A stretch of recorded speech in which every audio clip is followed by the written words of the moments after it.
Okay. Hello, everybody. We are on on YouTube. Substitute cut.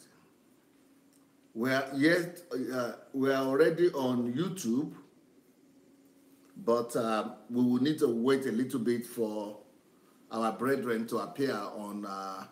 For our program to appear on Facebook. Then we will be ready to tell you about our guest for today. Hello, Eta T. How are you?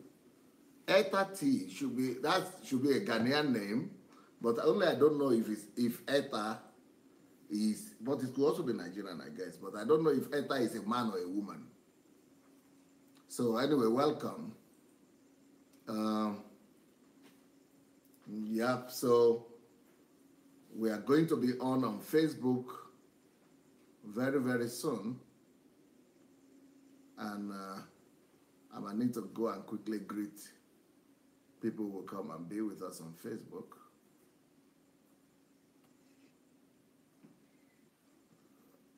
Okay. And once that happens, let me see. Not yet on Facebook. All right. So once that's, anyway, we have about 7 people already on YouTube. Only one person has greeted me.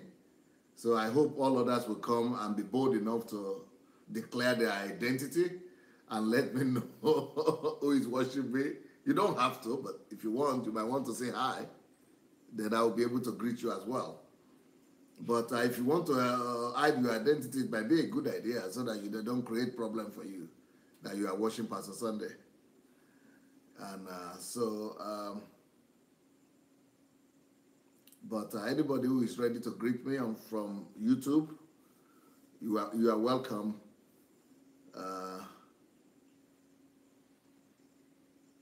Okay, I think one more minute before we go on one more minute before we go on Facebook, because on Facebook we normally would need a longer time. So here we are. Okay, someone else is greeting me here. Pascal Ebosele say, "God bless you, Pastor. Why should I hide my identity?"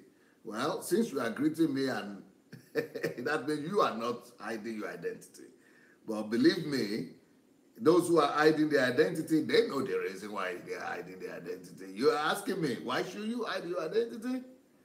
I don't know, but some people feel they have to hide their identity. So those who are hiding their identity, they know why they have to hide their identity. But no problem. You are fine. You are okay. Those who want to hide it or those who want to unveil themselves, both are welcomed. So all of you are welcomed. So I am welcoming all of you, and be free to come and join us. And we're going to have a very interesting conversation today. Very interesting debate. So I think our 1 minute is on, so where are we? We should be on anytime from now on Facebook. Because we have a larger crowd on Facebook, so we'll wait for them to come on. Because we need to do that through computer programming to synergize the Facebook and the YouTube. So for you to synergize them, you've got to go on YouTube first. So that's what I'm doing here. I'm on YouTube right now. And from here, we'll be going to, somebody is supposed to release us on Facebook through the computer. So I guess they are doing that now. Слушайте, тут опишет Катя или нет, чтобы... А чего она не включает? Уже время прошло. So, we are waiting. As long as it is Pastor Ben,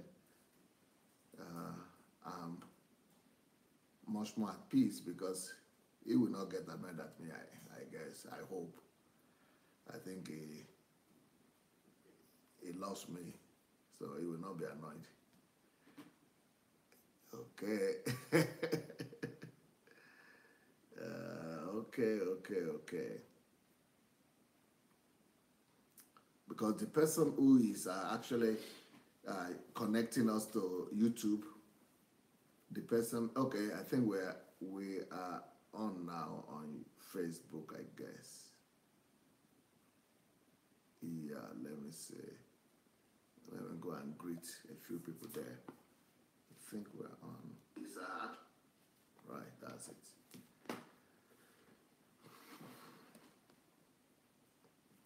Okay, here we are.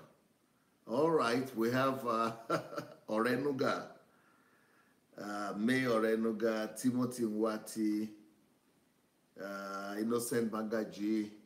Welcome. These are the Facebook audience I'm greeting right now. Bode, oh, I know that Bode. Flora Ibrahim, Joy Omonua, Mandobuko Keneshuku. Welcome. Jacob Essa, Puris Kelvin, Rebecca Gulori, Eunice Azanor, Samara Amika, Oluwatoyin Pam, Moses Godson, and we have Rindeg Benro on YouTube coming on to identify with us. Alice Eddy on Facebook, Moses Godson on Facebook. Okay. All right, let's please go and invite our friends. Please, everybody, go invite your friends. Adams Ago on YouTube, welcome. Let's invite our friends. Let's go invite as many people as we could. And let's go and share the link as well. Tag our people, tag our friends, family members. It's going to be an exciting time. It's going to be an exciting time because I know this person that is here with me. And especially after reading his book. It was good in the HMT, but, you know, when I read his book, I was highly impressed. I couldn't believe it. I said, what have you been doing all your life? If you could do all these wonders. That's what was going through my mind when I read this book. Well, better late than never. So we're going to talk about him today, and you all will find out what has been happening to our hero today. So here we come. Hello, sir. Dr. Benedict. How are you? Jeffrey. How are you, sir? I'm fine, thank you. And you? Well, I'm very excited. I think you made me to be excited, and the fact that you are coming, and I know you, and I know Chris Al. You people were exceptional students at HMT, and were you and Chris were on the same HMT? No. No, I came in November. Oh, and he came in January. I think so. Yeah. Yeah. So I remember you people as excellent students. You people were excellent, exceptional students. And but then when I read your book, ooh, Chineke, I said that Chineke is what I say when I'm impressed. Chineke, it was like I was writing that book. That is how good you are, you know. And I've had a few experiences. I've had a little experience in writing books, and for you to have done so well, I just wonder what happened. Well, what I'm going to do is that I and you had a similar background in terms of you studying in Eastern Europe and I myself studying in Eastern Europe. That's right. You studied in Poland, I studied in Soviet Union. Yes. There should be something similar there. Do you know Lawrence Tete? Lawrence Tete, yes, I know him, yes. But the Ghanaian preacher. He doesn't know you? No, he doesn't, no. Okay. Did you study a bit after us or what?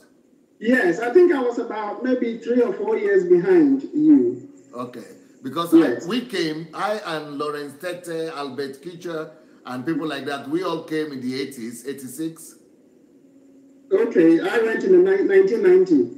So you are a bit behind. So That's because right. those of us who are there in the earlier generation, we used to have a fellowship of brethren in Poland, in all Eastern European countries. So that's why we knew each other. Okay, I didn't know you knew Lawrence Tete. Oh yeah, we used to go to student conferences together. Okay, wow, it's a small world. he was studying in Hungary. Okay. So we will be meeting in places like Debron. You know where Debron is? Debron, no, what is that? Which country? Debron is in the Netherlands. Okay. So we used to go to Debron to do underground Christian meetings. Okay. Because it used to, it was prohibited in those 80s and things. Yes. So we used to do secret agent services those days. Anyway. But that's interesting. But when you came to Poland, it was already opening up little by little. Yes, it was just, at a time when communism had just ended. So I came in, I think it ended in 89 and I went in 1990. So just a year after. Yeah, that's good for you. But how did you fellowship? How did you survive in communism or in Poland? Were there churches already? I'm sure there were no African churches, but were there churches already, or you were just doing it by sheer zeal and enthusiasm of your own faith? Well, there were churches there. I mean, I went to Poland. I was only about 3 months old as a Christian when I went to Poland. Yes. No. Yeah. So I got saved in June, and then I went to Poland in October. Even me, I'm your senior because I got saved in March. And I left the country in September. Okay. My own was 6 months at least. Yes, I went just 3 months. So I was a baby, I just went there. It was a completely different world, I arrived at the airport without my bag. My luggage did not arrive, and nobody could speak English. So it was already getting cold. Say it again, sorry. And I'm sure it was getting cold little by little. Oh, yes. It was 20th October, and the temperature was 0, and I didn't go with a winter jacket. So it was, my first couple of days was a baptism of fire, as they say. Yes. But I enjoyed my time in Poland, because I met some wonderful Christians. They were students from different countries, African countries. And so we used to have fellowship in a student's hostel, and that's what really kept us going. Yeah, so you should know Quartsin, right? I know Quartsin. Yeah, I know Quartsin. What is the name? I was at his wedding. You were at Quartsin's wedding? Yes. I went there. I came to Poland, I think, was it 99, 98?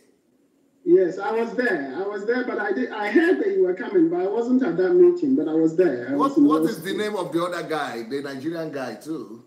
Raymond. You know, those two guys are still in Poland. They are. I'm in contact with Raymond, yes. You are in contact? Yes. Wow. So you speak Popolski? Yes, mówię po polsku.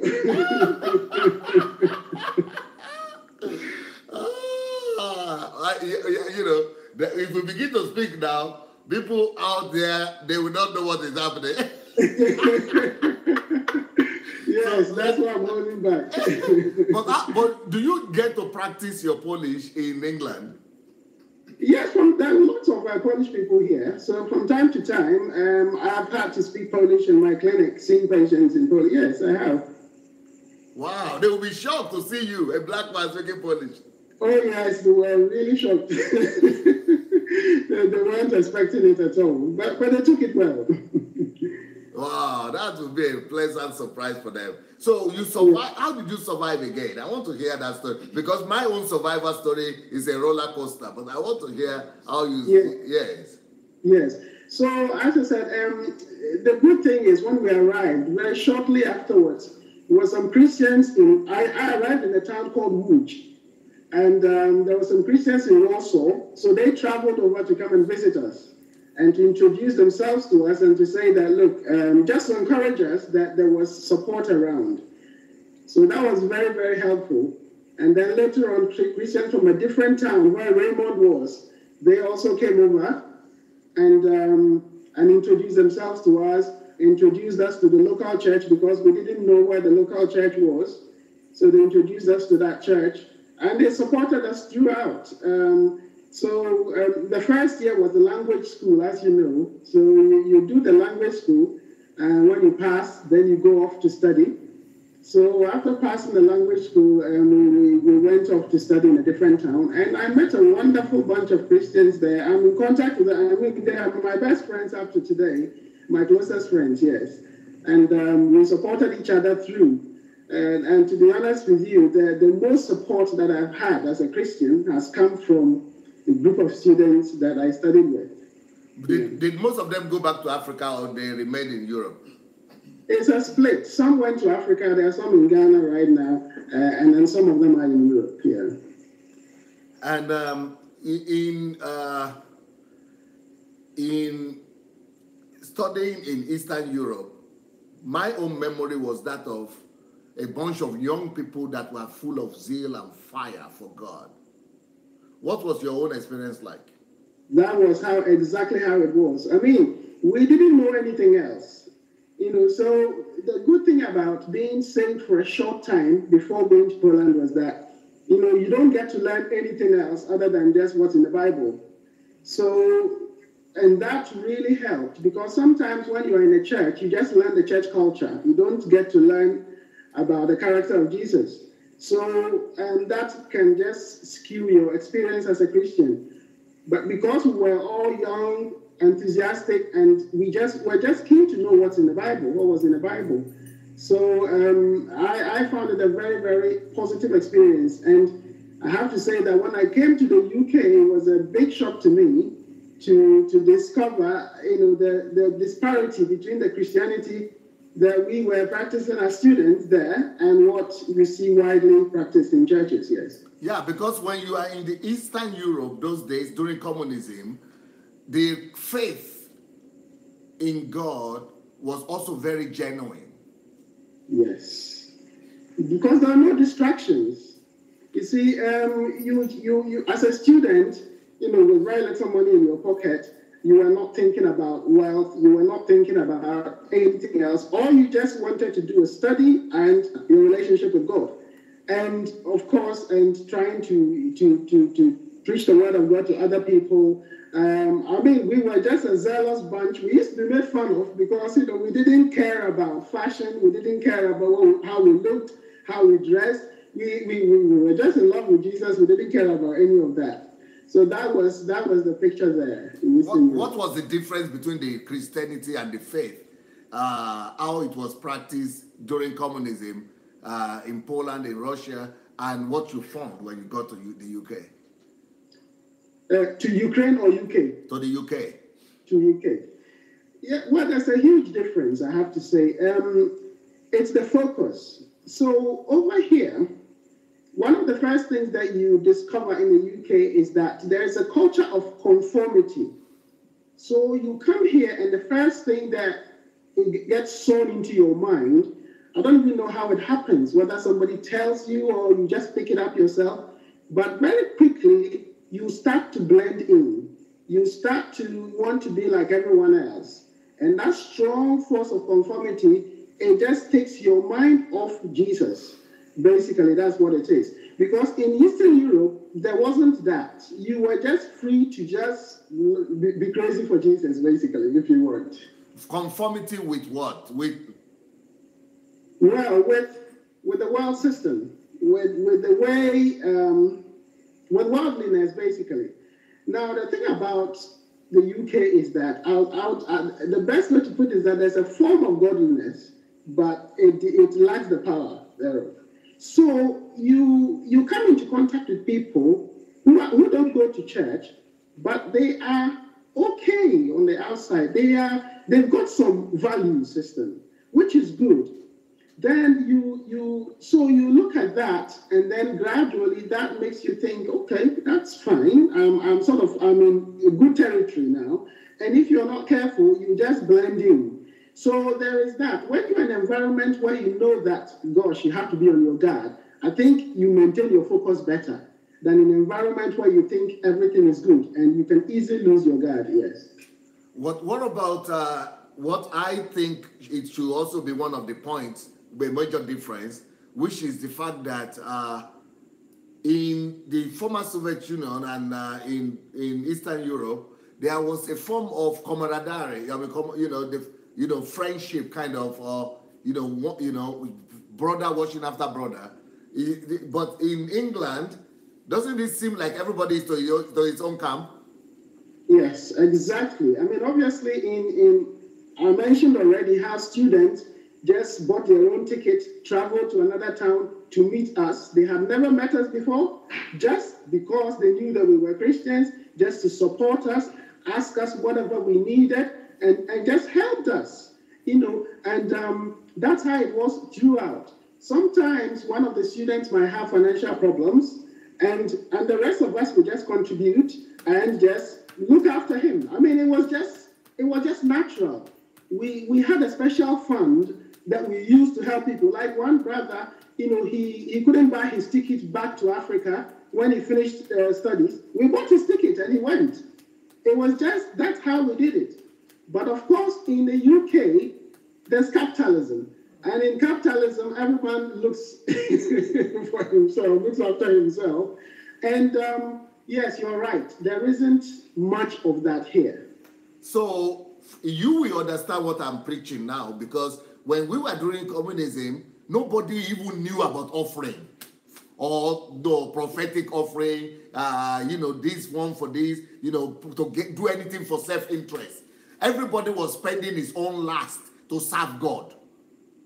Yes. Now, when we were there, I mean, as students, we'll get a stipend every month. You take some of that stipend, you give it to the fellowship, so you could call it a tithe, but you give it to the fellowship, and the fellowship would use that money for different things, to support one another if there's a problem, but also for if we had to do evangelism in another town, for example, we would use that money to do the evangelism. And that's how we lived. Money wasn't a prominent feature of our Christianity. And unfortunately, money is today a prominent feature of the Christianity that's being practiced in the whole world, basically, I have to say, because I could easily say it's Africa, but it's not true. It's here, it's everywhere. But it's everywhere. You students didn't have money, but even that lack of money, you were still spending the little you had. Oh yes, you would. I mean, for example, a brother would come, stay with you in your hostel. You would look after him, and you suddenly get a burden for alcoholics roaming the streets. You would go look after these people. There was a time where it was so frustrating because some of these people were making commitments not to drink, but there was nowhere to take them to. One of them actually gave up drinking completely. He gave up smoking completely, but there was nowhere to take him to. So, there was all of that going on, and we're doing that with just student stipend, the little money that we have in our pockets. So right now, when I am challenging the gospel of prosperity and the abuses in Nigerian churches, and people say I'm the one who is crazy because they are new generation Christians and they are younger people, they don't know what I'm talking about. But at least older generation people like you, you know exactly what I'm talking about. Of course. I mean, what you are talking about, there's nothing unusual about it. This is just the Bible.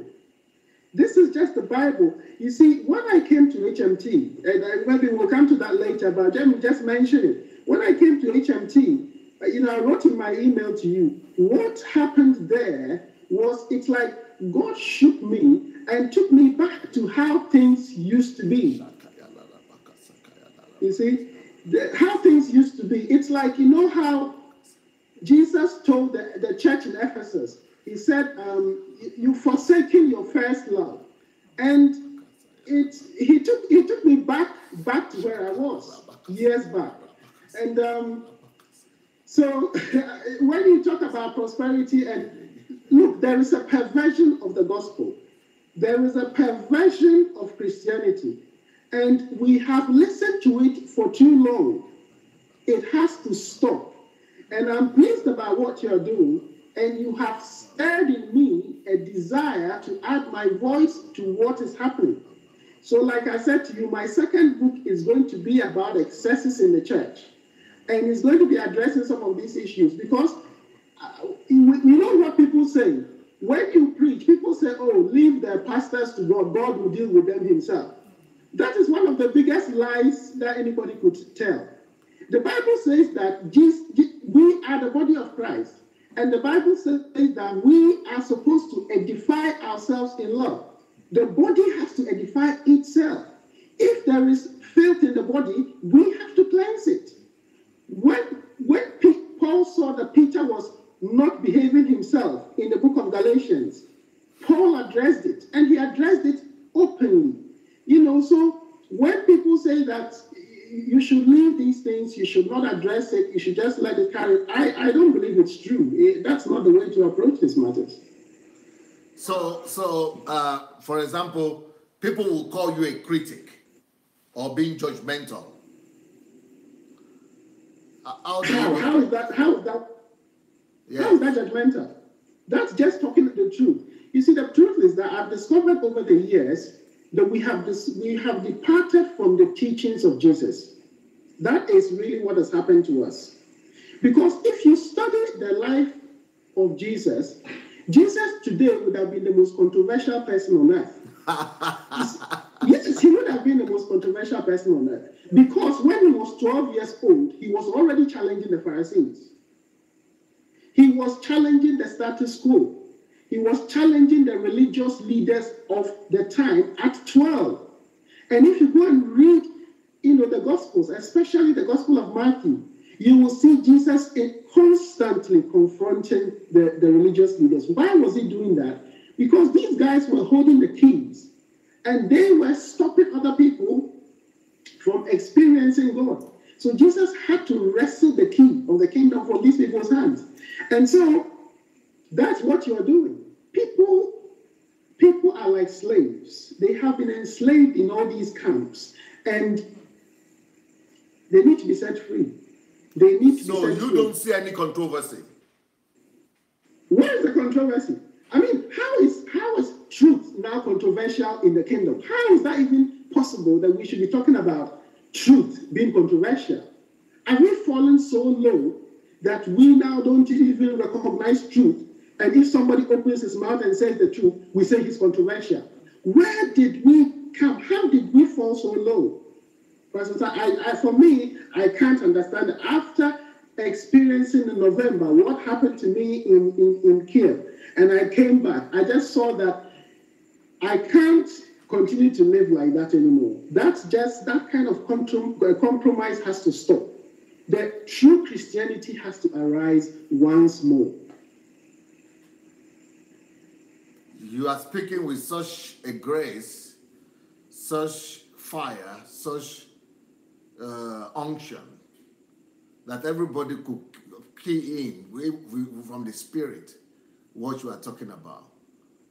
And but you are, your words are coming out like fresh water.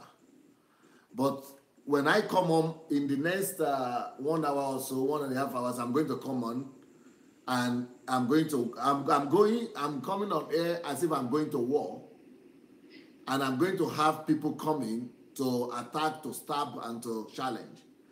So, but that place, when I'm going to do what I need to do, when I begin to talk, it's like I have arrows being thrown at me from every quarter.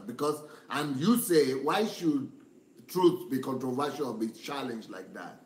And this is the church. This is not the world. This is, it is not the world challenging this. It's the church people. Because the church people have a kind of understanding now that you cannot touch their particular leader or church. It's sad, but if Paul could rebuke Peter, the first man that Jesus said, you are the rock, upon this rock I shall build my church. How could Paul, who came in years later, rebuke Peter openly? But not only did he do it openly, the Holy Spirit saw it necessary to write it down so that the rest of us could read about it. Now, how can anybody look at that and say it's wrong to openly rebuke?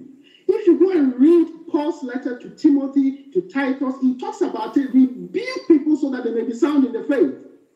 That's the only way we are going to change is if the ministry of rebuking returns to the church. When I came to Kiev, that's one of the things that I value you for, GSA. You see, you did not spare me. You didn't know that was what was happening, but you did not spare me. You were asking simple questions, but those questions were piercing my heart. And I was going to bed and I couldn't sleep. It was like my whole body was on fire. Throughout that 7 days I was there, I had a decision to make. I knew I had a decision to make. It was a case of you are a Christian or you are not. And if you are, stand up and be counted. Enough of hiding in the flanks, in the darkness, and just claiming that you are born again. You said something about the difference between transformational relationship with God and transactional relationship with God. I've never heard that concept. I knew that concept in relation to leadership, but I didn't know that it applied to relationship with God. And when you mentioned it, it just went through my heart because I discovered that there is such deception in Christianity today, where you can say, oh, it's just me and my God. We love each other. I pray to him. Every morning I have my quiet time. I have a lovely Christian. I go to church. I pay my tithes. Hallelujah. But go and read the that had spent 3.5 years with people. He gave them a charge. He said, you go into the world, make disciples. What does that mean? Turn them into the same kind of people that I've made you. That's what it means, go and make disciples. It's not just about get people into the church. It's not about increase your church membership. Go and turn them into the same kind of people that I've made you into. So is that what we are doing? Is that what we are doing? So when I went to HMT, I just don't have words to describe what happened to me there. But I had to make a decision. You are either in or you are out. And one thing that I remember in a conversation with you I mentioned was the parable of the talent. In the parable of the talent, people quote this thing in the churches, you preach from it, and it's all wonderful. But I have never applied that parable to me. For the first time, you didn't even preach from that parable, but that parable just hit me. And God said to me that you are the man with the one talent who went and hid his talents. So by that time, you see, I came to HMT, I considered myself a good Christian. I considered myself a good guy because I was doing some good works.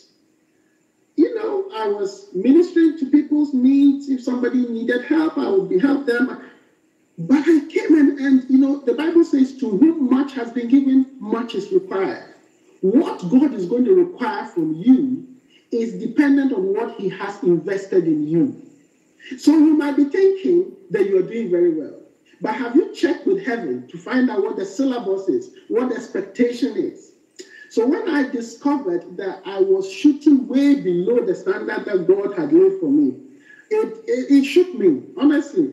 I remember on the way to the airport, when I was coming back, I was making my decisions, what needed to change. And as soon as I arrived, I sat down. I didn't sleep. I arrived at midnight, but I couldn't sleep. I had to do certain things before I went to bed. And since then, my life hasn't been the same. It just changed completely. You mentioned the fact that before you came to Kiev, to HMT last November 2017, that you were living a meaningful life, and that after the completion of HMT, you discover that there is a difference between a meaningful life and a purposeful life. Yes. Can you expatiate more on that phrase? So that is, I can call that's my motto now. That's really what it encapsulates my life now. And I think I wrote about it in the email. I was going for a walk. That's something that I do more often now, because I go for a walk and it's part of like a mini solitude where I can just be away and just with my thoughts.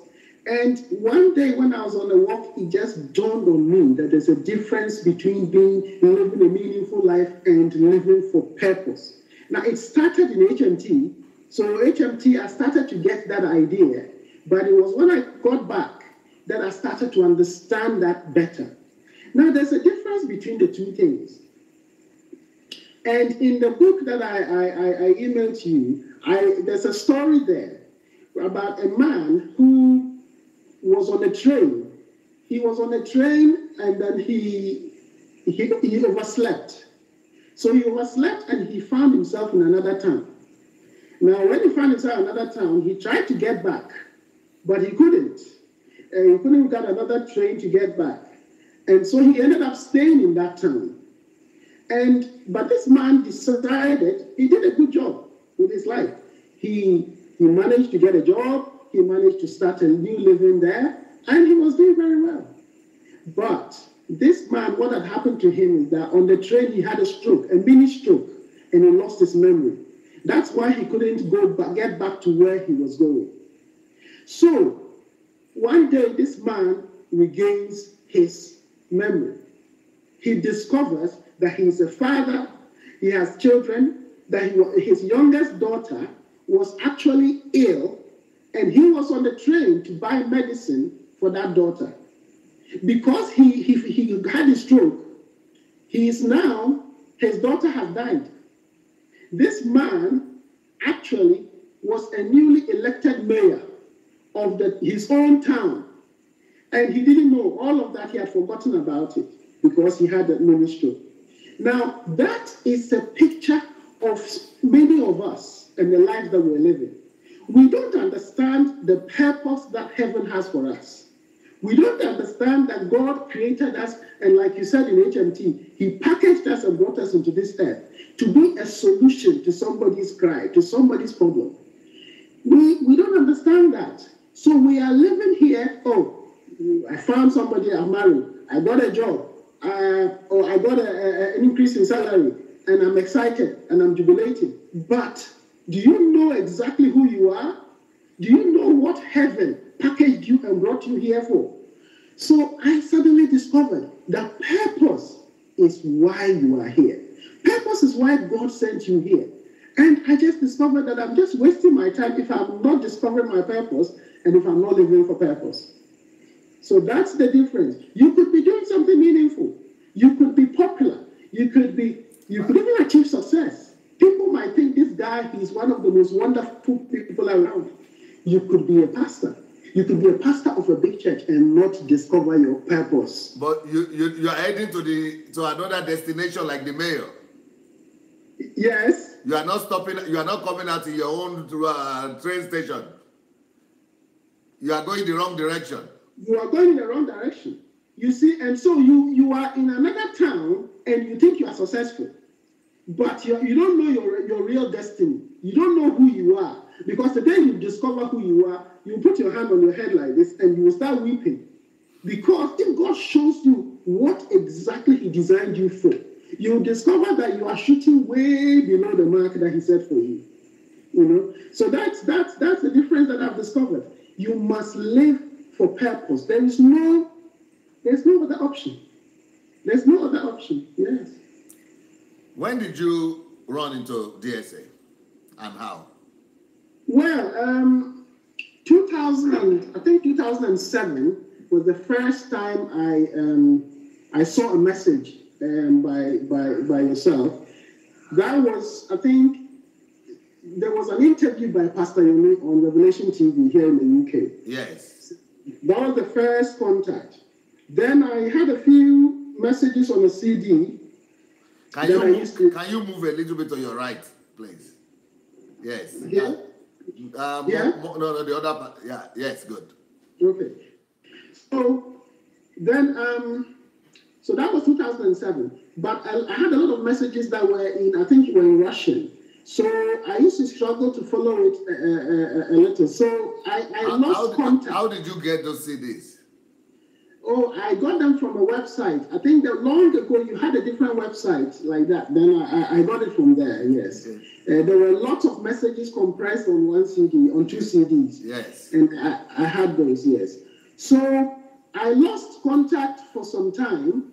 And then last year, September, somebody forwarded me one of your messages. I think you were talking about... When you had the interview, when you encountered me with the interview with Yemi Balogo, was it on Revelation TV? Yes, it was. Okay. What were the emotions? What were the things going through your mind about this guy? What were you thinking? I'm sure you were not thinking that you were ever going to meet with him or something. No. I didn't think that was ever possible. I was excited because I had come to the UK. I came to the UK in 2003. And I would say between 2003 and 2007, I wasn't living for God. I have to be honest and say I wasn't living for God. I was a passive, extremely passive Christian, if I should say. Between 2003 and 2007? Yes. 7. So, okay. Yes. Now, when I saw the time of seeing the video, it really ignited something inside me because I just thought, gosh, that there are still genuine Christians around. That was the thought that I had, that there are still genuine Christians around.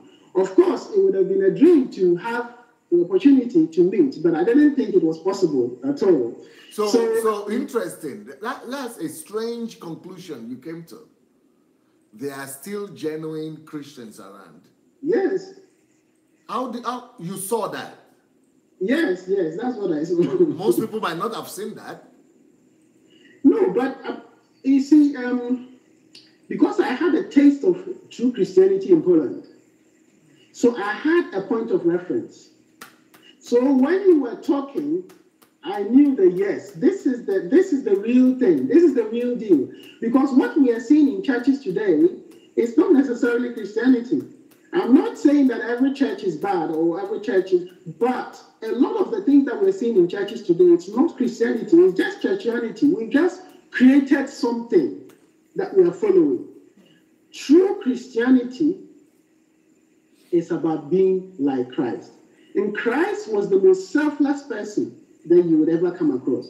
So when I heard you talking about how you were looking after the drug addicts, how you were cutting their hair yourself, washing their bodies, how you were, and I knew that you had the largest church in Europe at the time, and you were doing these things with your own hand. Now, I knew that those were the kind of things that I would have done in Poland. So when I saw that, I said, yes, this is a real Christian. And if anybody's listening, what I'll say to them is, you know what? There is a lot of counterfeit around. There is counterfeit Christianity. You won't believe it. More counterfeit Christianity than counterfeit dollars. Honestly, believe me. There is more counterfeit Christianity than counterfeit money around. Fake stuff. Fake stuff. If you see something in church and you can't find it in your Bible, it's fake. Why would you follow it? Just because a great man of God is talking about it doesn't make it right. But that's what people are doing. So when I saw that interview, and I don't think I was the only one, I think I watched it with my wife, and later on, I talked to some other people who had seen, and everybody's impression was the same. Genuine Christianity. That's what I saw. Now, but the way your own definition of Christianity that you saw in me, serving, even being successful, but going to the down and out and ministering to them. Now, but that would not necessarily be the sign of authenticity of a real blessed Christian today. If you want to know who is a blessed pastor, blessed minister today, it has to be the one maybe with the private jet, or with a big building, or on television, or with all the money, different from your definition. It is. It is different from my definition, but it's not different from Jesus' definition. You see, this is what Jesus did. He was the Son of God. He was dwelling in perfection. His eyes could not behold iniquity. He could not, and yet he became man. He lived amongst us. He served us. He died amongst us. He was brought up by human parents. He was brought up by imperfect people. He submitted himself throughout his childhood to imperfect people. I mean, that is Christianity. That's how God wants us to be. Now, Jesus' simplicity. Jesus could have used his power to create wealth. Jesus could have had the biggest, the most opulent life you want. Let's not forget that Jesus had thousands following him. On one occasion, he fed 5,000 men alone, plus women and children. If Jesus wanted to have a mega church, he could have done it like that. It was not his goal. He wanted quality Christians, people who really, really buy into his message. You see, now, some people wanted to follow him. A man came to him and said, I'll follow you wherever you go. He said, you will follow me wherever I go? Okay. Foxes have holes. Birds of the air have nests. But the Son of Man has nowhere to lay his head. He was saying it so that this man will count the cost and understand that you don't follow me because it's going to be well with you. But this is the message we are hearing from the pulpit. It shall be well with you. Which Bible did they read it from? Jesus said, you should count the cost first before you put your hand to the plow. Because anybody who puts his hand to the plow and looks back is not worthy. It's not worthy to be his disciple. So what kind of disciples are we raising? When Jesus said, not all who say to me, Lord, Lord, not all who say, Lord, will enter the kingdom, but those who do the will of my Father. Now, I used to think that he was referring to unbelievers. Now I understand. When I look at the church today, and I look at what we are practicing, and what we are calling Christianity, I understand why he said that. There will be many that are calling Lord, Lord, but they don't identify with his doctrines. They don't identify with his lifestyle. You know, Jesus said his disciples were arguing among themselves who will be the greatest. And even the two sons of Zebedee, they got their mother involved. And they said, we would like to sit on either, I'd like my sons to sit on either side of you. Jesus said, it's not mine to give to people to sit on either side of me, but to my Father. And then he told them, he called them, and he brought a child. He said, the one who will be greatest amongst you, let him be as this child. Now, that is the picture of Christianity, the picture of leadership that's supposed to be in the church. When you walk in the church, it should not be obvious to you who the leader is. And I'll explain. When they came to arrest Jesus on the night of his arrest, do you know why they needed, I'm sure you know it, but for everybody else listening, do you know why they needed Judas to be there? Because they couldn't tell the difference between Jesus and Peter. They couldn't tell the difference between Jesus and Thomas. He was just like everyone. He didn't have a halo on his head. He wasn't in some special gown. He wasn't different. He was just ordinary. So ordinary, they needed someone, an insider, to point out that this is Jesus. You see, now, today when you walk into a church, it's not very hard to find out who is the guy in the place. His chair is different from everybody's chair. It's like a throne. Now, the only person that should be enthroned is our God. In church should be our God. But we put men on thrones. So we have departed from the picture of Christianity that Jesus painted for us. We've departed so far. I mean, if Jesus could say the things that he said to the church in Sardis, like the book of Revelations, I wonder what he would say to the church of today, because I'm sure we've departed far more than the 7 churches in Revelation. It's incredible what we are doing. And when I started listening to you last year, there's something that you said. You said, if we don't do what we are doing now, there will be no Christianity left in Africa. And I believe it. We are close. If we don't arise and start speaking the truth in love, if we don't arise and start saying it exactly how it is, there will be no, look, our children, they won't know it. My children's generation, they won't know the difference between what Jesus said. They will say, yes, but the pastor said this. Because today the pastor has more authority than Jesus. So they'll read the Bible and they'll put it down and they'll listen to what the pastor is saying. And today, pastors, I don't want to do pastor bashing here, but there are people who are not afraid to contradict Jesus. They're not afraid. They can say something blatantly opposite to what Jesus said and say it with confidence, and people will say amen.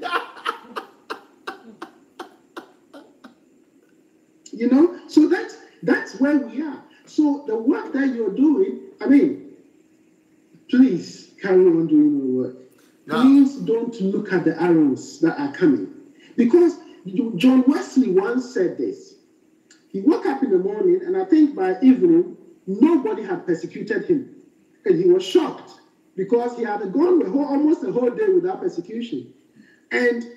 But he remembered the scripture in I think it's in 1st or 2nd Peter, it talks about that if you are being persecuted, and you're truly, you are a true saint.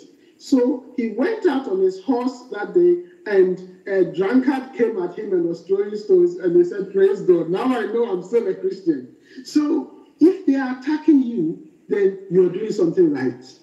Because if everybody was praising you, dear say, you would be in serious trouble. Because Jesus said that's what they did to the Pharisees. So if everybody's praising you, it's bad news.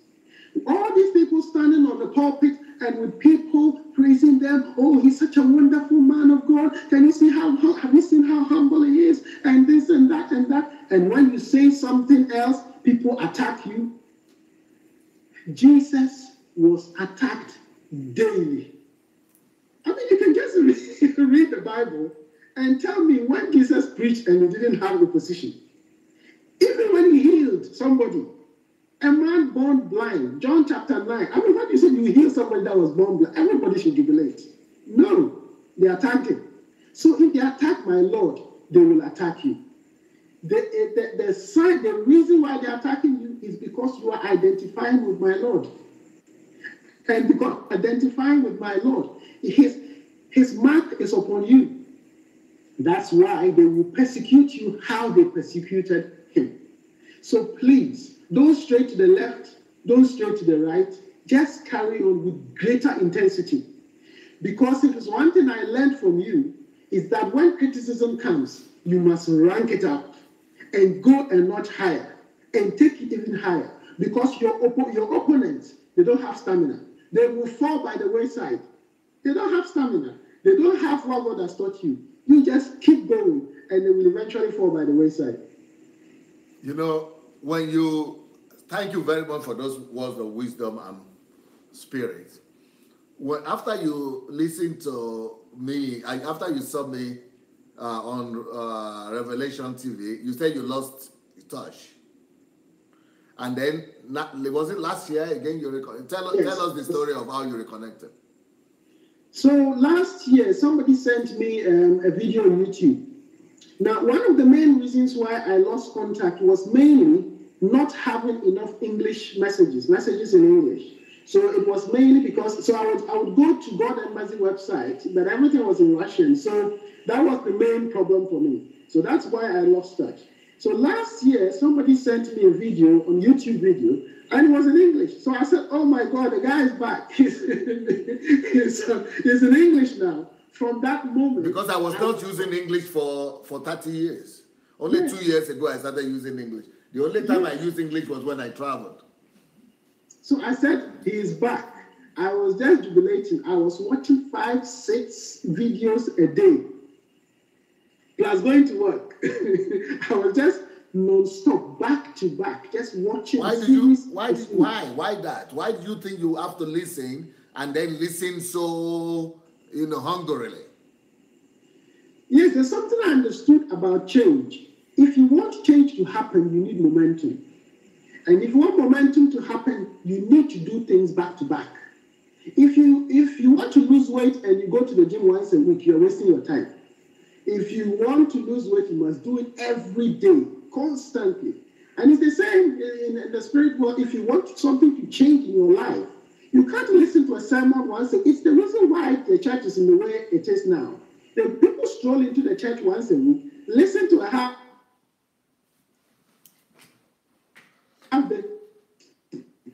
So I knew that if change was going to happen, I needed to listen non-stop so that it can help weed out all the nonsense that I had already in my head. What was the first message you started to listen to, and what was your feelings, your emotions, your from that reconnection? Yes, I think the first message was to do with, I think, false teachers in the church, something like that. So I watched that. So when I went online and I saw that there were a lot of different series, I decided to settle with the Truth series. So I think it used to be called The Power and the Force of Truth. Yes. It's just called the Truth series now. Yes. So I decided to focus on that because I was just sensing that has to be the beginning. Because if you have strayed from the truth, you need the truth to be able to get back on track. So, and it was so refreshing, some of the things that you were sharing there, because the examples that you were using, and like this example you used from Nigeria, you were talking about, you were in a church and you were climbing the stairs, and the steps, each step was, you said each step was a different height. So you would take one step, then you have to stretch your leg to get to the other, and then you could easily have tripped and fallen. And you said that the reason why that happened was that they weren't working to standards. There wasn't a standard that these people were working by. So you using that everyday example suddenly helped me to understand the importance of truth. You see, in the church today, we think it's okay to bend the truth. God knows I'm weak now. God, will understand. But when I started listening to the truth series, I discovered that it's not that God is mean, it's not that God is harsh, but truth is true. There's nothing he can do about it. If 100 centimeters equals 1 meter, there's nothing you can do about it. Whether you are angry with it, whether you are happy with it, 100 centimeters will always be 1 meter. So if you decide to bend it, and let's say you're trying to build a building and they tell you it's supposed to be 100 centimeters, and you say, how can I not just adjust this thing? And then you adjust it to 80, you pay a price. And that price is not because God is against you. So if you decide to build a plane with the wrong material because you want to cut corners so that you can make profit, you will have an accident. It's not possible to bend the truth and not pay a price. That hit me hard. And I discovered that, I have to dig deep into the foundation of my life, remove all the things that I have put in there that are not consistent with the truth, and rebuild from beginning. Because if I don't rebuild, a time will come, it will not withstand the storm. Because Jesus said, there were 2 men who were building a house. One thought, I just put it anywhere. He built his house on the sand. And another man built his on the rock. As long as there was no storm, they were both fine. Each one had a house. But the storm came one day. And the one on the sand fell. The one on the rock stood. So I understood that storms will come in life. And unless you have been building on the solid rock, which is the truth, when the storm comes, your building will collapse. So that series made a huge impact. And then I just went from there. I started watching the School of Life, Life is Predictable, and things, different other series like that. What were the things going on with you as you, when did this begin? And what are mention the series that you went through, and what are the transformational effects that you experienced? So I've talked about the truth series. When did it all begin? So it all began around about September last year. Okay, go ahead, please. September last year. So that's when I started to listen. And then when I heard about HMT in November, I decided to come over. But I discovered that HMT gave me the focus, because I was listening to all these teachings, but I couldn't incorporate everything into my life. But when I came to HMT, it was almost as if I was carrying extra luggage, which was hindering me receiving the teachings that I was getting through, the YouTube. So the HMT shook that out of my life so that I could now imbibe the teachings that were there. So after HMT, that's when I started to understand life is predictable, because you were talking about life is predictable, and I said, what is this man talking about?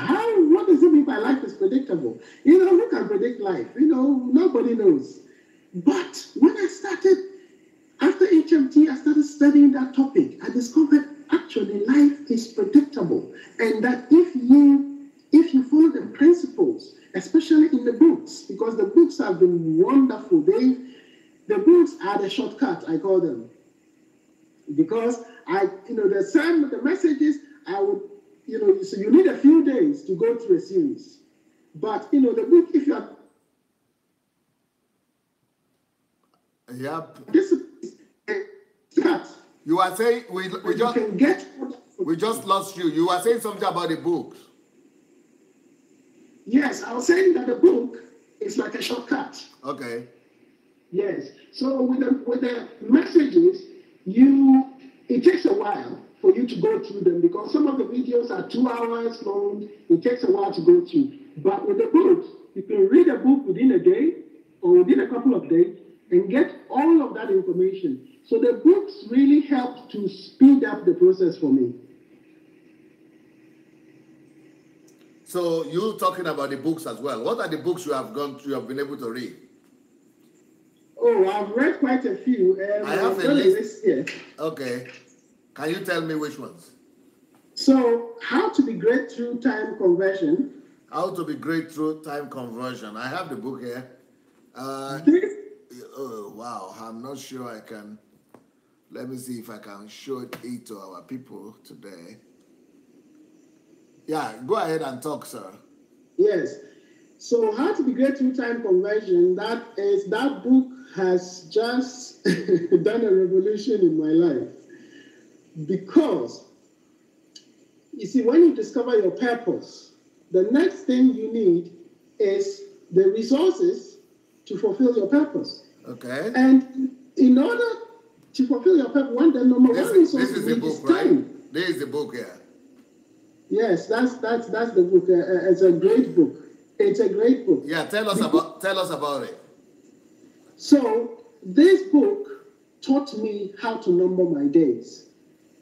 So there's this verse there from I think it's Psalm 19, where Moses talks about teach us to number our days, and you've quoted it in that book. And that book just opened my eyes to the fact that I don't have forever to do whatever I'm supposed to do. I have a limited time to do it. And if I don't crack on and do it, I'm just going to be here wishing and hoping, and before I know it, I'm 80 and I'm gone. You see, it was when I was reading this book for the first time, I discovered that I am over 40 years old. Now, it's very funny, because I'm going to be 48 this year, and it had never, of course I knew that I was going to be 48, but it never dawned on me the implication of being over 40. If you are over 40, you've gone past your halfway mark, and you have expended your years of strength already. You now have limited time. So even when you discover your purpose, it's a race against time. I suddenly discovered that, oh my God, when will I have the time to do all of these things? So this book taught me conversion. It taught me how to make the most of my time. My life, my daily routine has been transformed by this book. Before I read this book, I could go to bed maybe at 11, wake up at 7. Now, if I go to bed at 11, I wake up at 3 a.m. Not because I don't need to set alarm clock anymore. Purpose wakes me up. Purpose wakes me up. And from 3 a.m. to 8 a.m., I work hard before I get ready to go to work. So I work before I go to work. And when I come back from work, I sit down. I don't have a meal because if I eat, I might end up falling asleep. I sit down, I work again until I'm tired. Then I have a meal. My life has changed because of this book. You see, there are a lot of books out there that are motivational. They stir you up, they get you all fired up, but they don't show you how. They don't show you how to achieve your goals. And one thing I like about your books is that they come with solutions, how to solve a problem. So if you have a problem with time, look, in the corporate world, they send us for different time management training. Rubbish. If you get this book, you'll never need any time management. I'm going to write a book on time management myself because of what I've learned from this book. So this book has taught me how to squeeze a lot out of my time. Because when I came to Kia and I was observing you and I said, how does this man have more than 24 hours in his time? How come he can get so much out of the same 24 hours that we all have? How can he produce this number of books? How can he do 300 books? He's only 50 years old. How is that possible? When I went to Ghana recently and I was telling somebody about 300 books, he said, what, is that possible? Can a human being write 300 books? And I said, how is that? What is the secret? That book is the secret. That book is the secret. How to become great. How to become great through time conversion. Yes. If you want to know how to achieve the goals that God has set for you, that you have set for yourself, the first thing you need to do is learn how to manage your time. If you're one of these people who, your friends say, let's go and watch it, so you go. Let's go and do this. So you'll never fulfill your purpose in life. In HMT, January 2017, you were doing a student's HMT. I watched that one. And in that HMT, you did a demonstration. You brought all the students there and you lined them up like 2 rows. And then you stood in the middle and you said, this is what I've done for my life. The rows are like guards, stopping me from turning my head to the left or to the right so that I can have focus. And that focus allows me to be productive. I caught that. I saw that is the secret of the success. You see, laser can cut metal, but laser is light. It's just light. The reason why laser can cut metal, focus. It's concentrated. And when anything becomes concentrated, it becomes a force to reckon with. A couple of years back, I wanted to set up a website for people with mental health problems because I'm a psychiatrist. And I wanted to set up a website just to help people. But when I started the development, I just discovered, I said, oh my God, I'm going to need about a few people to help me do this. How am I going to do this? This is impossible. I left it. When I discovered time conversion, I discovered I don't need anybody to help me. I can do this by myself because I now know how to squeeze productivity out of my life, out of my time. So that book, if you haven't bought it, don't waste your time. Just go and grab it. And I think it's available on Amazon Kindle Unlimited. Yes, sir. You want to have Kindle Unlimited, it means you can read it for free. Yes. Go and download it. Don't waste your time. Just download this book and start reading it today. Don't procrastinate. Don't waste your life. There are many people praying to God every day. God, show me your will. Show me your will. It's here. God, how do I do this? It's here. Go and look for DSA's books. This is the first one I'm talking about, but there are others. Which one is it? Which one is another one you have? So another one that really shook me was let me just bring it up. Stop working for Uncle Sam. Stop working for Uncle Sam. This one. Yes.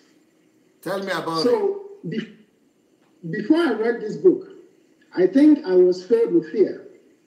This book dispelled that for me.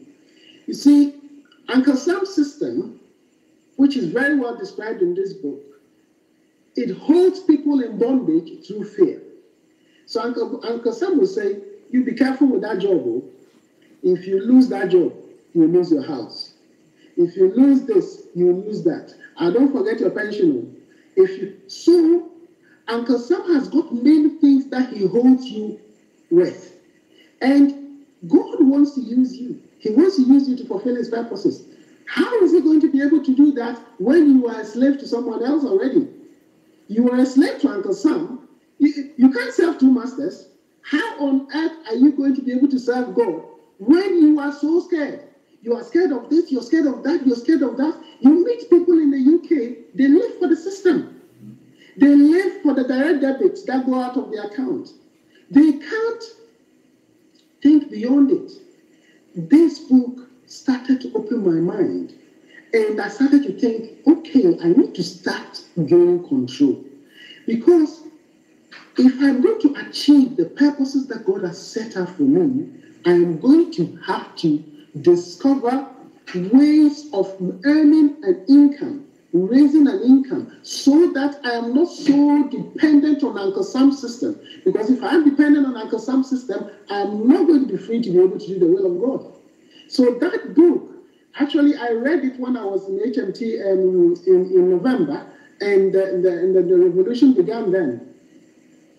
So if you are sitting there thinking of, God, how can I move from my current situation, and how can I get into a place where I have that freedom, financial freedom, so that I can start to fulfill the purposes of God? Your starting point ought to be that book, because it will help to set you free. But this stop working for Uncle Sam. Yes. Now, you are a medical doctor. People could say, but it's easy for you to say that because you are a medical doctor in the UK. It's not true. You see, I'm a medical doctor, and people think of the medical doctors and they think, oh, they earn a lot of money, so they are fine. It's not true. The system has been designed in such a way that the more you earn, the more taxes you pay. And so on paper, your salary is huge. But when you go and you get the final amount, the net pay, you'll be shocked how much has just oozed out into the Uncle Sam system. Then you have a lot of different things, bills that you have to pay, which are all tied in. So, today if you want to buy a car, Uncle Sam's system will tell you, don't worry, just bring your driving license and your credit card, it's enough. We'll get you a car. You get hooked into the system. So a lot of people who will just go get themselves a new car, but what they don't realize is that by doing that, they have sold their freedom. They just sold their freedom because Uncle Sam has now got another string attached to you by which he can put you. So a lot of people who don't know how to delay gratification and they want to have everything now, they are being caught up in the system. And by the way, doctors are being caught up in the same system. Yes, because Uncle Sam, what he will do is, if you have enough money to go and buy a Toyota with cash, Uncle Sam will tell you, no, don't buy Toyota, you're a doctor, buy a Mercedes. Buy a brand new Mercedes, and because you don't have cash for it, of course, you have to pay it on a loan, and then he's got you. So there are doctors who are also caught in Uncle Sam's system, paying car loans and all sorts of expenses there, which takes the money away and it ties them to the Uncle Sam system. Now, So it's not because you are a medical doctor and it's easier for you to talk. No. This thing applies to everybody. Honestly, even you as a medical doctor, you as a medical doctor, you need to be free from Uncle Sam. I need to be free from it's my number one goal, to be free from Uncle Sam. And I'm setting myself a time frame within which to set myself free completely, because I won't be able to achieve the purposes that God has laid on my heart if I'm going to continue to be tied to that system. And any other book that you read? Yes. Who am I? Why am I here? Who am I? Why am I here? Yeah, I have it here. So that is a powerful book. That is a powerful book. This book will help you to dig deep into your personality and to discover who you are. Actually, it's because of this book that I've decided to go into life coaching and things like that. Because this book opened my eyes to the fact that, you see, God created each one with a personality. And your personality is part of God's investment in your life. And if you go through in churches, we are trying to quash people's personalities. We try to quash people's personalities in churches. If somebody is vocal, like you see me, I'm vocal here like that, we try to quash them. We want everybody just quiet, sitting in the pews, just listening to one man. But I have a question. Why did God create people different? If God wanted everybody to be quiet, cool like a cucumber, why did He not make all of us like that? He made some to be fiery for a reason. Because somebody like a cucumber will cool down, and then the one that is the fiery needs to go and wake him up. That's how God designed it to be. So read this book and discover who you are, who you are meant to be. Stop copying other people. Stop trying to be like someone else. Discover who God made you to be. This book will teach you that. What's the next one? Problems, your shortcut to prominence. Problems, your shortcut to prominence. Wow. That is an incredible book. Tell me about it. This book has changed my perspective of life. In the past, if there was a problem, I'll just pray about it, and then I'll leave it. And then there was nothing I could do about it.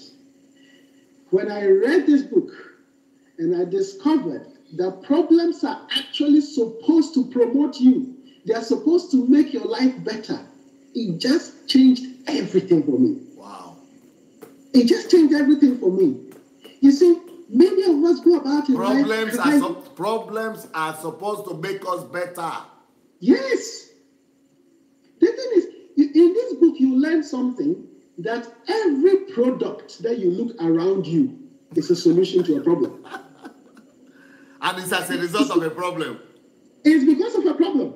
So if somebody didn't have a need to write things fast, they would not have invented a typewriter and then a computer. If somebody didn't need for his voice to be heard, there would be no microphone. So problems lead to solution, and they make life better. Our life, the whole of the development that we have in the whole world today is because of problems. But pastors are teaching people how to avoid problems, not to have problems. It's one of the sad things that has happened to the church today. And I have to say that what we are seeing in the church, it didn't begin now. It started long ago. You see, what we are reaping is fruit, but the seeds were sown years ago.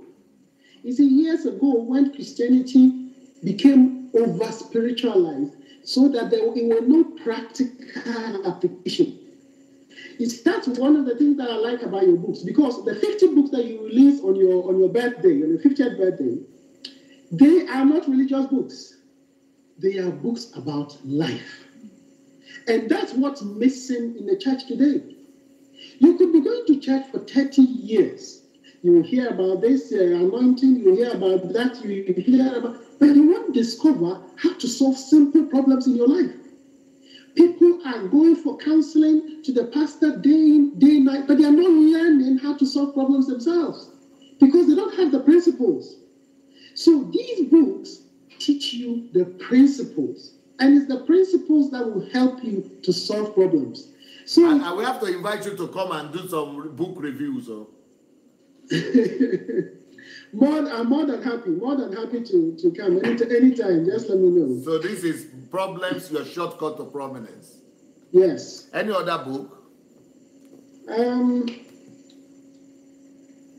Somebody said you read Raising the Next Generation of Steve Jobs.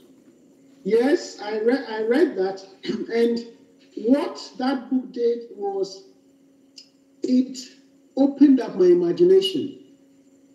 So I discovered that the human mind is an incredible resource that God has given us. You see, because you have a brain, a functioning brain, you are not inferior to anybody. Anybody. You don't have to envy anybody. You see, the problem with many of us, when we have a problem, the first thing we can think of is to run to somebody for a solution. And the reason why we do that is because we've never tapped into the resources that we have. In this book, you show that anybody can become an inventor. Anybody can bring about innovation into his world. And I think Africans need this book. The continent of Africa needs this book. We need to tap into the potential that we haven't tapped into for years. God did not give us any less resources than the people from other parts of the world. He gave us the same brains. And Africans, we have an incredible resource in our minds that we've never thought about. I mean, especially in the area of emotional management. You see, I studied medicine and I studied medicine and I never intended to go into psychiatry. But when I went into psychiatry, that's when I discovered that Africans, we have a head start in psychiatry. If Africans would go and discover and use the principles in this book to discover how to use the power of the imagination, we will bring about such productivity, such innovation in some areas, the rest of the world will just be watching us in shock. But we need the principles. We need the principles to be able to do that. So it is clear why it is called Raising the Next Generation of Steve Jobs and Bill Gates.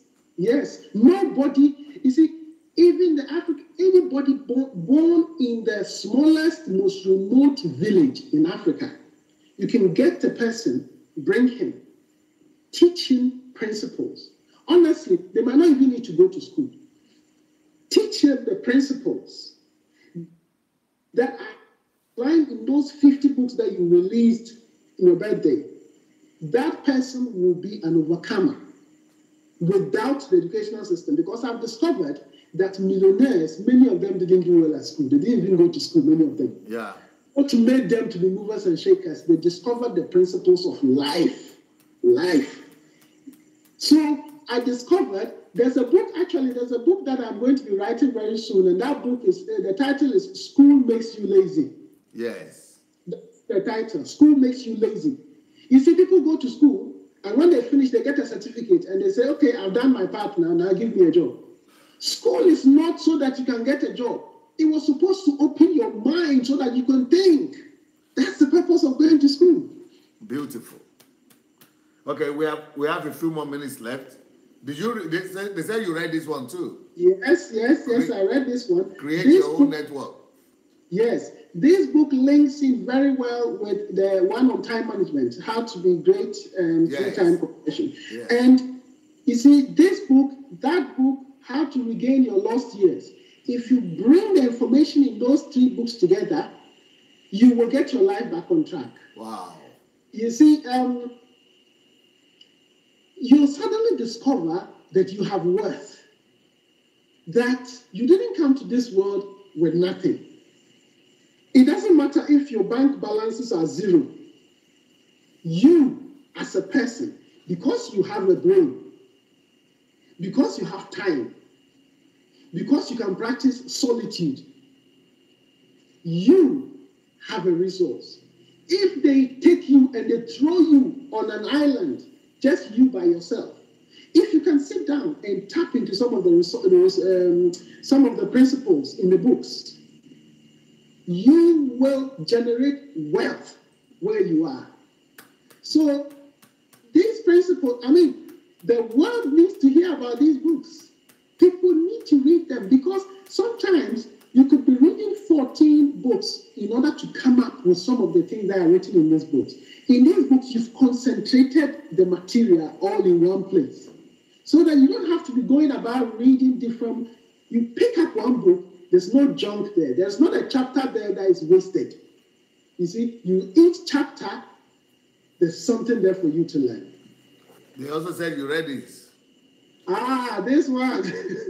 Let the heroes arise. Where are the heroes? This is a troublesome book, bro. This is a troublesome book, because this book is based on HMT, November HMT. Yes. It's essentially the same thing. And this book, if you are a compromiser, don't read it.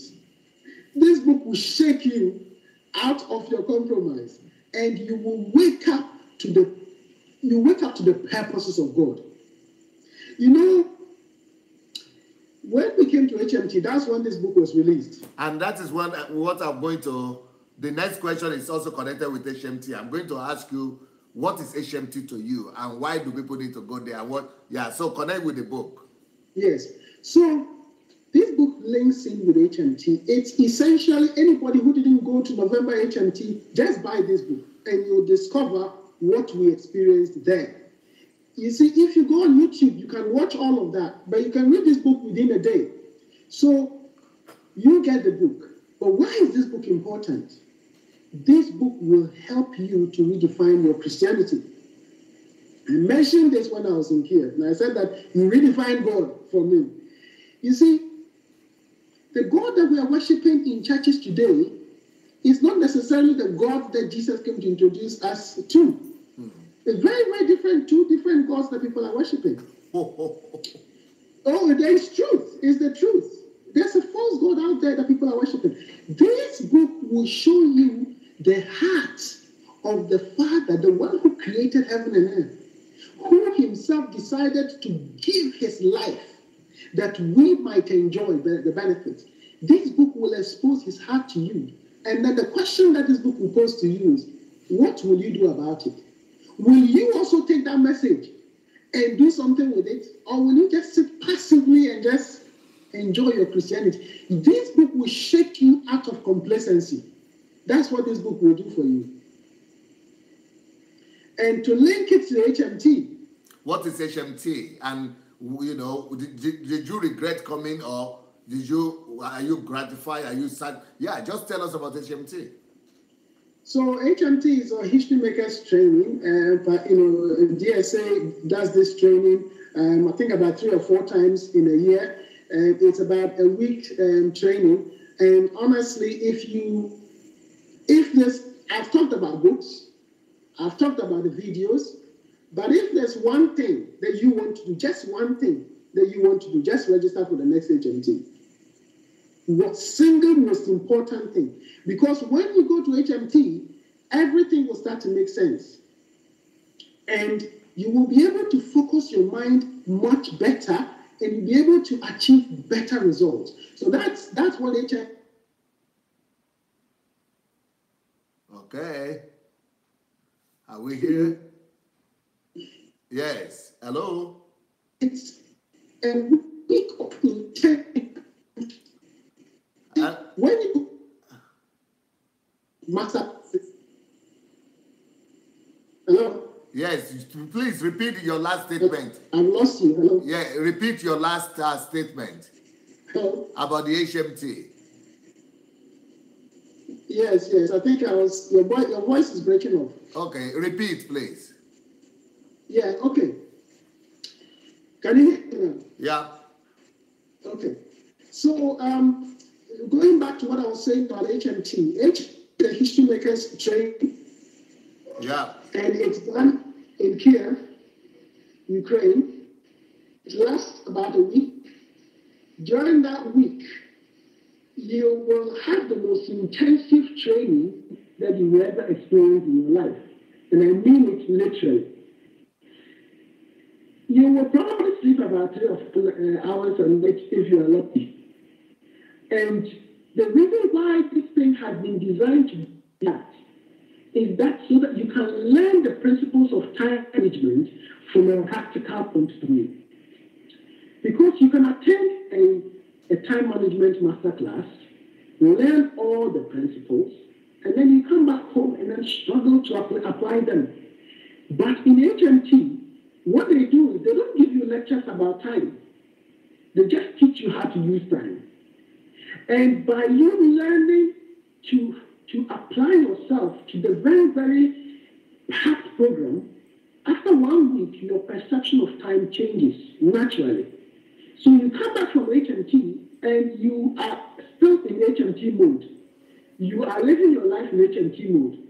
So you sleep for 4 hours, your body tells you, oh, I get up, it's enough. What are you still lying in bed for? You wake up naturally. That's what HMT does for you. If you were to do this by yourself, you would need lots of alarm clocks to be able to get you out of bed. But you go to HMT and you come back and your body just agrees with the new program. So that's what HMT will do for you. Depending on the topic, they make the topic that is taught there. Of course, you will learn other things. The November one was really talking about let heroes arise.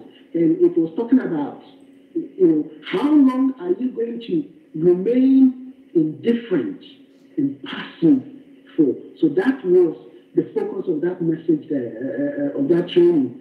But each HMT will have a different theme. But whatever the theme is, there are some principles that will always remain the same. From me watching the different HMTs, I've discovered that principles remain the same. You will learn time management. And believe me, if you don't learn time management, you will not be able to achieve the things that you set out to achieve. Because you only have a limited time to live on this earth. Sorry? I said, because you only have a limited time to live on this earth. So if you don't learn time management, you will not be able to fit everything into the time that you've got. You have to learn it. And how did HMT affect you personally? So that's what I was saying earlier on about it turned my life upside down, or maybe I should say the right side out.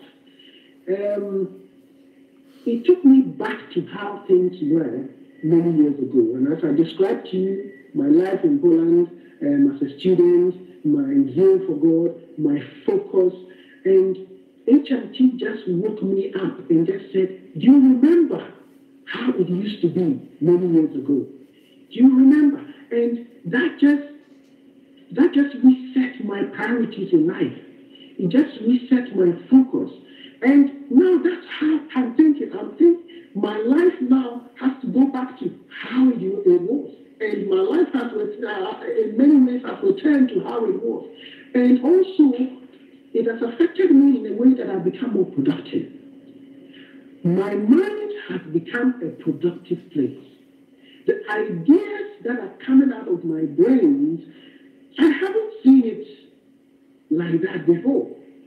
It's just incredible. It's every day I'm getting new ideas which I'm noting down. My mind has become very productive. And I did not expect that to happen, I have to say. I just thought I would just go for training and then I'll come back. But the changes, it's like a domino effect. It started there, but it's just carrying on and it's just not stopping. So honestly, if anybody out there is thinking, wondering, is it worth it? Should I register? You're not going to regret any penny that you spend on HMT. You're not going to regret it. But since HMT, you've been able to write 2 books. Oh, I'm on my 4th. Since November. Since November, I'm on my 4th. Why working full-time as a doctor? Yes, I'm working full-time and doing that because conversion, you just learn the principles of conversion and you can do it. It's not a big deal. You can do it. I'm on my 4th book, yes, because I learned the principles. You see, It's not everything that you have to do yourself. There are some things that you can outsource to other people, because it taught me how to think as well. Because there's only so much you can do as a human being, but you start to think of things that you can delegate, things that other people can help you to do, and you start to do it, and you speed up your productivity. Will you tell? Is there any one of them that people can already buy? Yeah, now there's one small book that I've written that has already been published. It's an ebook, and it's talking about there's something called MLM, so multi-level marketing. Okay. Now, I don't know if you heard about it before, but it is essentially a scam. So this multi-level marketing thing is where somebody makes a product, but instead of taking it to the shop to sell it, they then recruit people to sell it for them, but they don't pay them. They tell the people that you will be rewarded according to how much you sell. Now, people quickly discover how hard it is to actually sell these products. But that's not all. These guys will give you the impression that you are going to become extremely rich from doing this venture.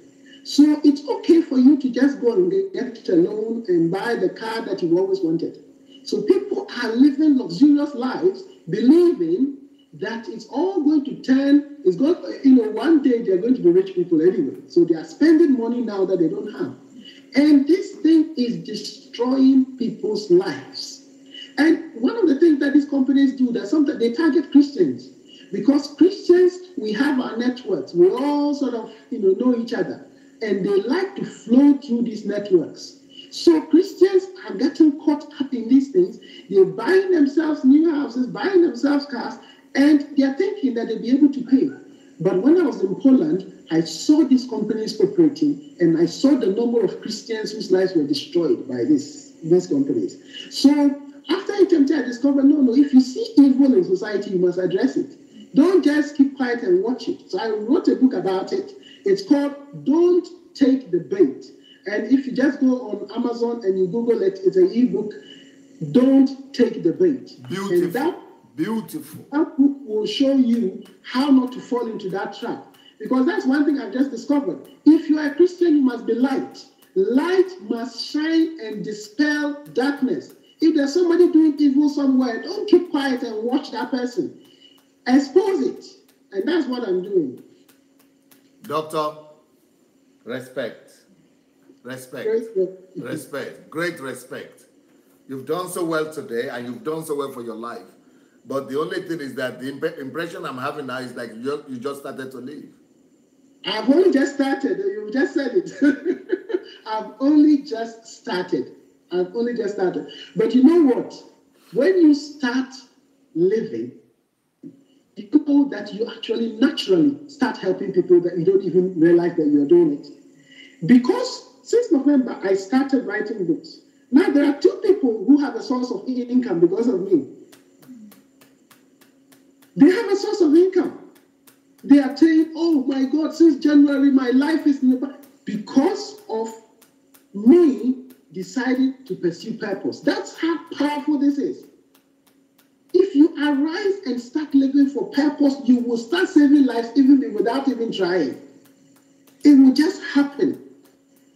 Happen. So yes. While you are in the UK and you visited Ukraine and you met me and your life is changing, some people are spreading news in the internet that Pastor Sunday is no more in Ukraine, he's no more a pastor, he's been removed, and he's no more there.